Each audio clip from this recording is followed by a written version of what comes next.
usijaribu, kwa sababu hali itakuwa mbaya sana kwa wapagani. Watakimbia.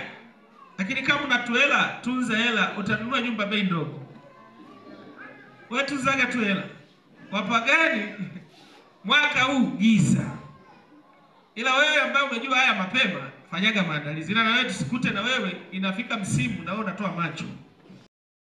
Mungu atakuangalia sana, atakutunza sana, kwa hiyo usiogope.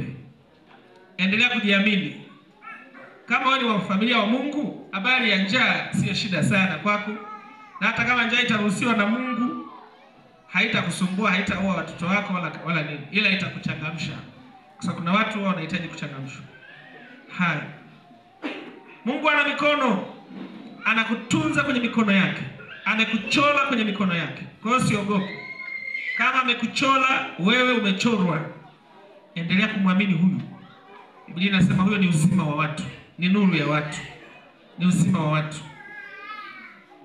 Lakini pia la tatu, amekuja kutoa nguvu. Wote waliompokea aliwapa uwezo wa kuwa watoto wa Mungu. Ametupa nguvu na mamlaka ya kuwa katika familia. Hii familia huingii kienyeji.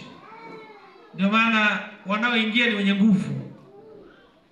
Kwa Mungu wanaoingia na kutoka ni wengi sana.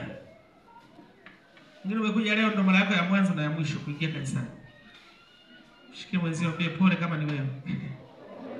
Maana huna nguvu. Ila mimi narudi tena.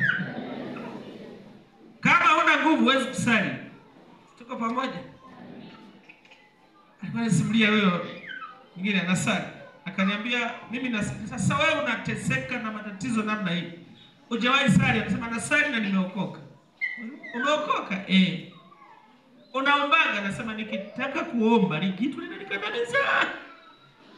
Linanididimiza. Alafu naacha siombi maana linanididimiza. Kanisani sasa ikifika Jumapili najikanyaga naingia saa 5 kanisani. Yaani hata kama mlango uko pale wa kanisa. Naanza kujikanyaga tangia asubuhi. Nikitaka kuoga, wewe usioge kwanza.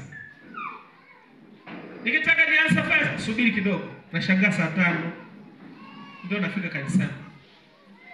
Amekamatwa, hana nguvu. Mwezi wa 3 ni mwezi wa nguvu. Tulisema omba nguvu za Mungu. Uwe na nguvu za kwenda kanisani. Wengine ni dhaifu.